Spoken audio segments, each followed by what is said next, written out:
The night I pulled my boss out of a disaster date started with a single vibration in my pocket, the kind you ignore until your gut tells you not to.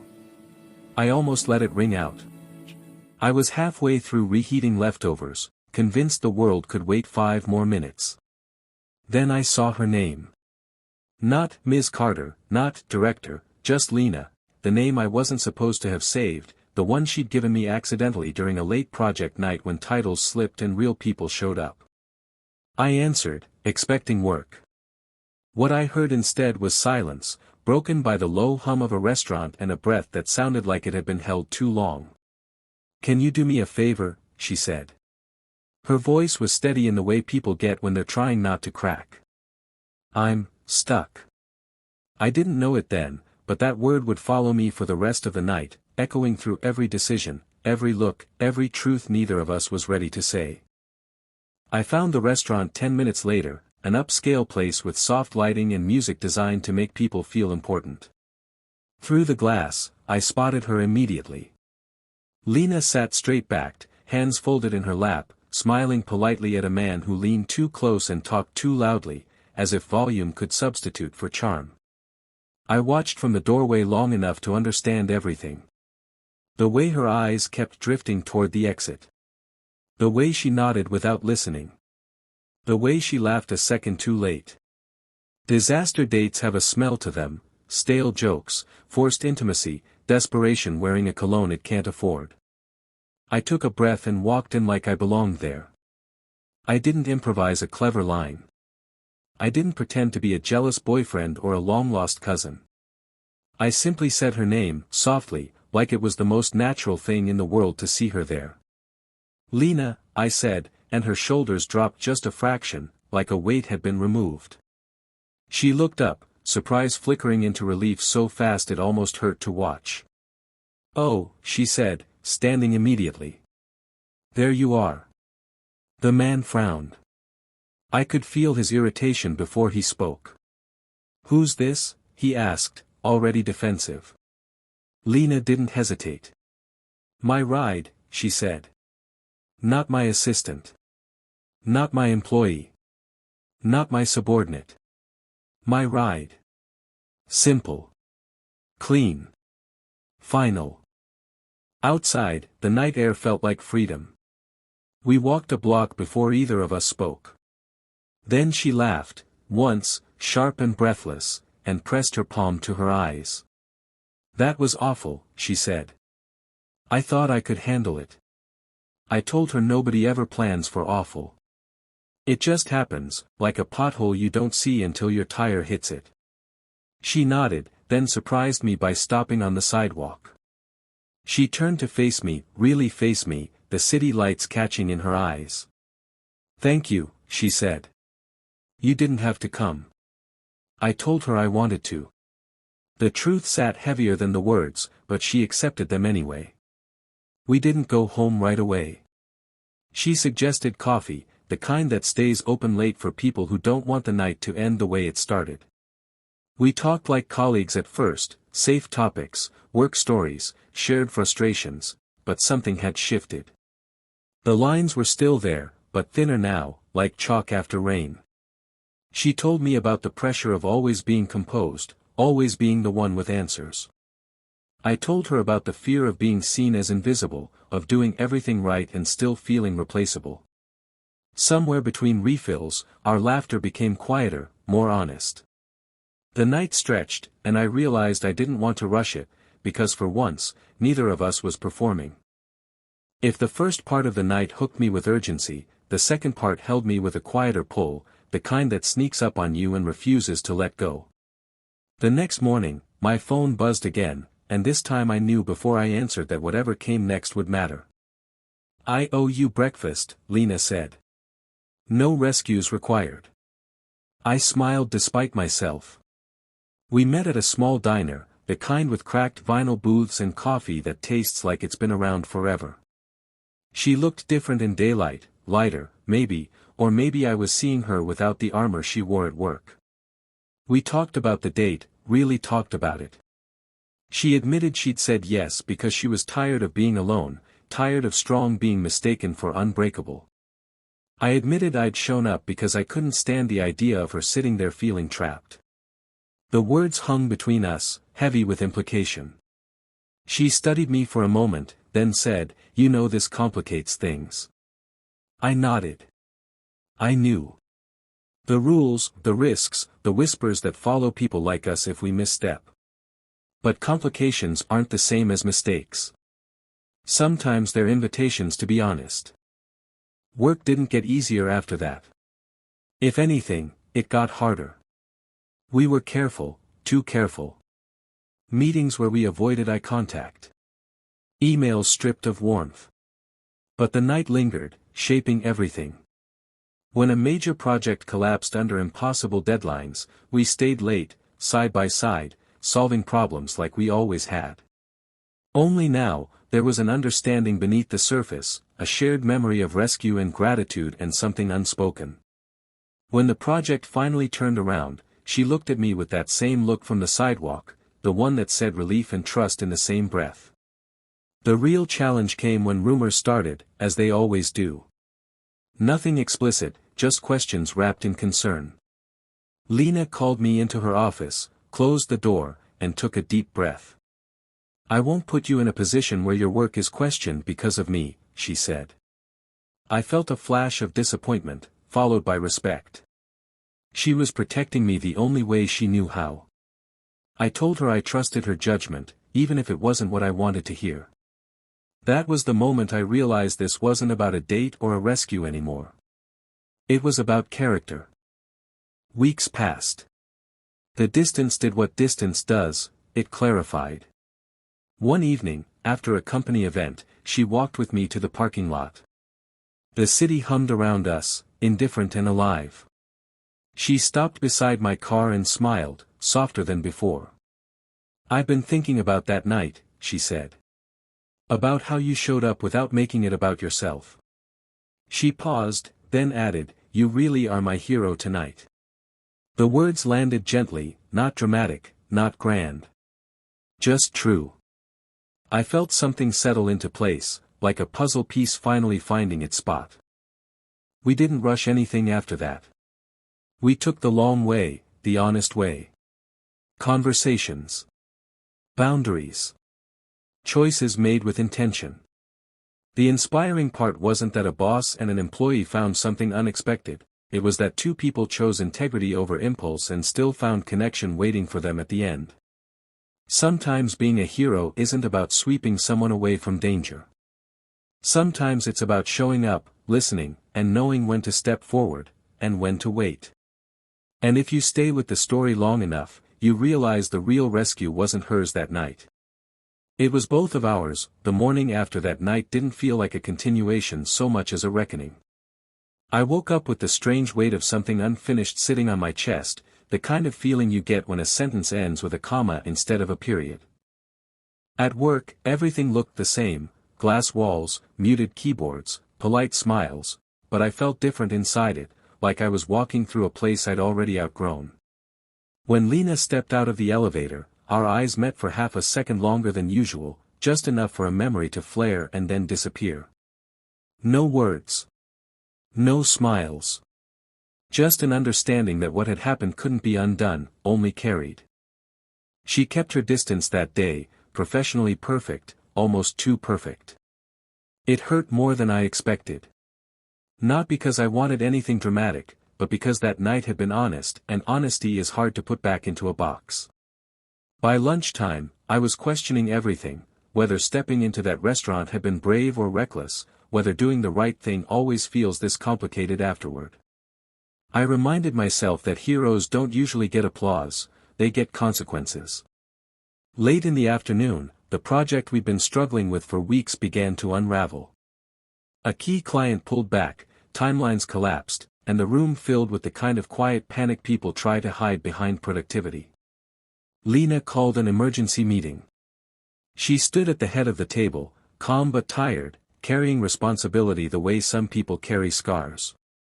As she spoke, outlining solutions and contingencies, I saw it again, the same trapped look she'd had on that date, only this time the trap was expectation, pressure, and the unspoken rule that leaders don't get to falter.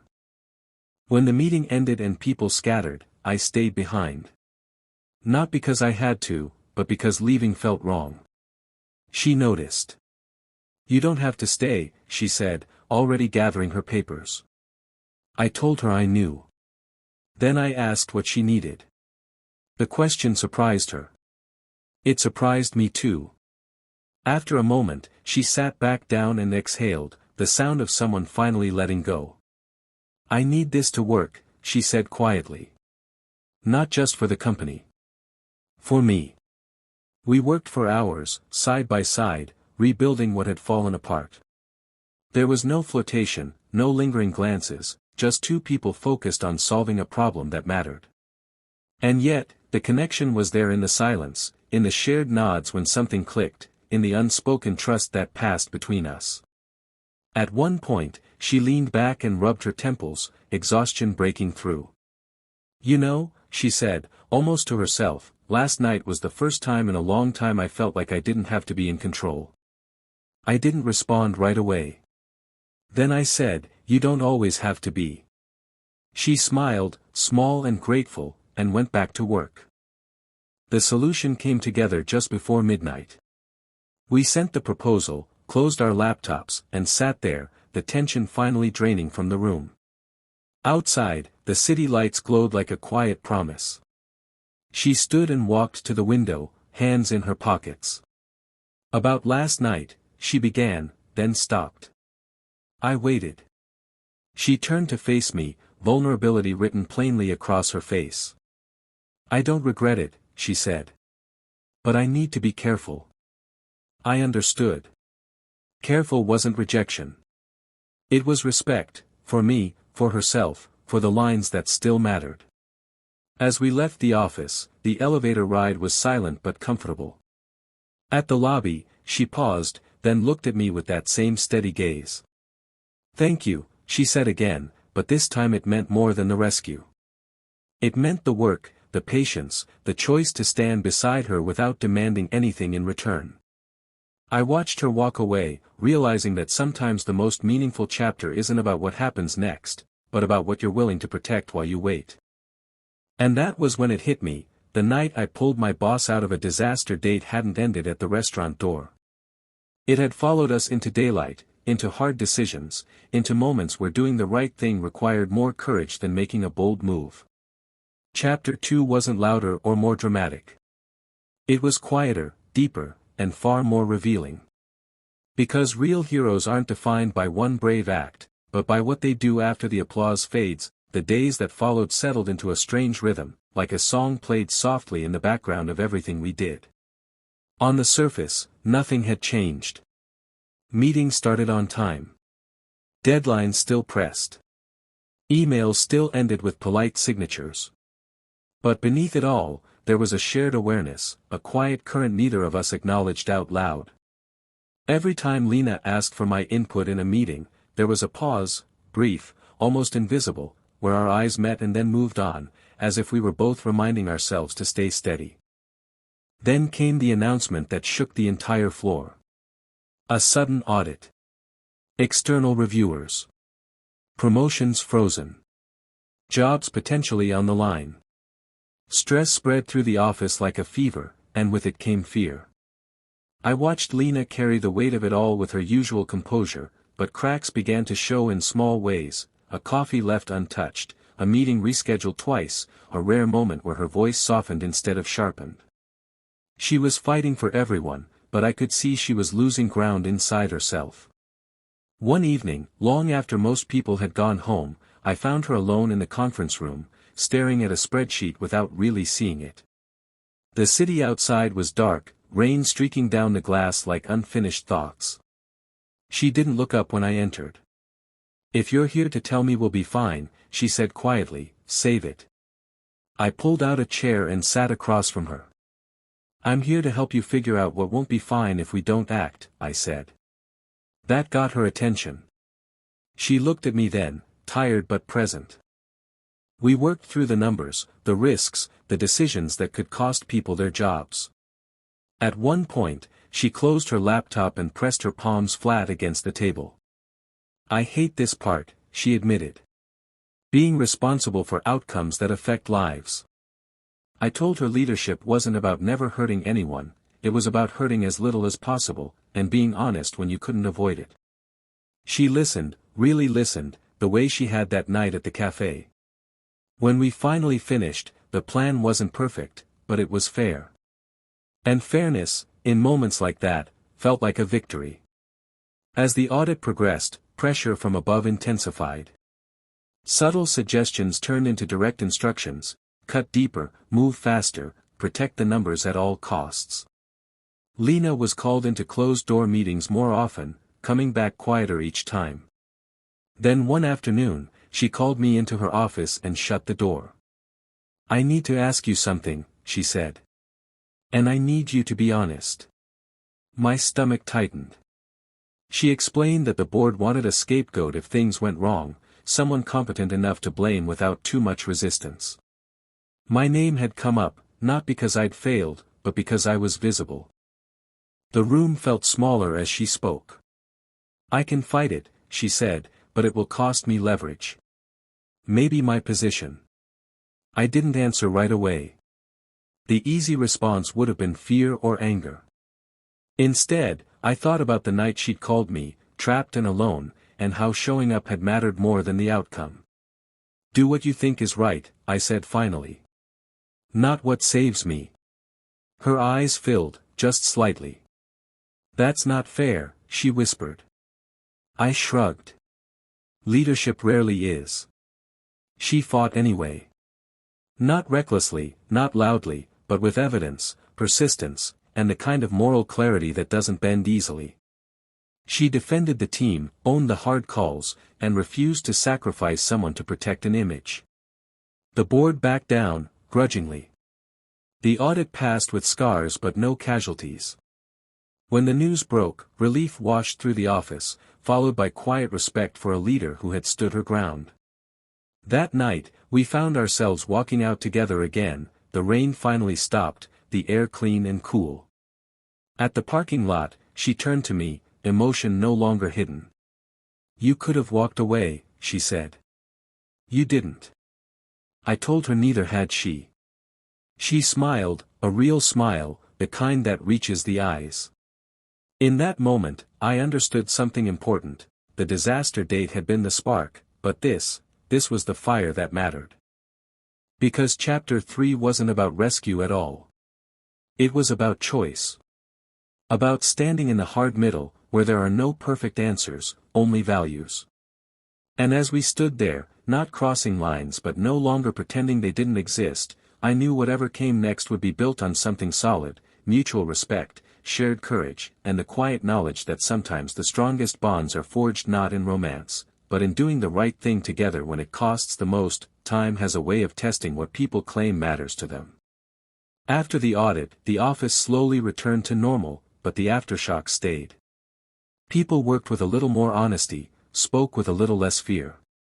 And Lena changed, not in authority, but in presence. She listened more. She delegated without disappearing. Leadership stopped being a mask she wore and became something she lived in. Watching that shift made me realize how much one moment of courage can echo far beyond the night it's born in. Then came the offer that complicated everything. Lena was called into a meeting with senior leadership and came back with news she hadn't expected: a promotion, higher visibility, and a relocation package to another city. It was the kind of opportunity people dream of, the kind that doesn't come twice. She didn't tell anyone right away. She told me first. We sat in the same conference room where so many late nights had blurred together, and she spoke carefully, like each word needed permission to exist. "I haven't said yes," she said. "I don't even know what yes would mean anymore." I didn't tell her to stay. I didn't tell her to go. I told her the truth, that whatever choice she made, it had to be hers, not shaped by fear, guilt, or the comfort of what had become familiar. She studied me, searching for something: permission, maybe, or proof that caring didn't require sacrifice. "You're good at this," she said quietly. "At showing up without pulling." I smiled, unsure if it was praise or a mirror. You taught me, I said. The following weeks were heavy with unspoken questions. We kept things professional, but something softer existed between us now, something patient. On her last day before making a decision, she asked me to walk with her after work. The city glowed around us, familiar and suddenly temporary. She stopped at the same spot where she'd once thanked me for pulling her out of that restaurant. I keep thinking about that night, she said. About how safe I felt when you walked in. Not rescued, safe. She took a breath. I want a life where that feeling isn't rare. She accepted the promotion. Not because she was running away, but because she was running toward herself. The goodbye wasn't dramatic. No promises. No tears in public. Just a long look, a quiet hug, and an understanding that some connections aren't defined by proximity. On her last day, she left me a note, simple handwriting, no signature. Thank you for reminding me who I am when I forget. Months passed. Work moved on. So did I. I took on more responsibility, stepped into challenges I once avoided. I carried her lesson with me, that integrity is attractive, that courage doesn't always shout, and that being someone's hero can mean helping them walk their own path, even when it leads away from you. Then, one evening, my phone buzzed with a message from an unfamiliar number. I'm in town. Coffee? We met at a small place near the river, older now in ways that mattered. She looked happier, steadier. We talked about our lives, our choices, the quiet ways we'd both grown. When we stood to leave, she smiled and said the words that brought everything full circle, softer than before but deeper now. You really are my hero, she said.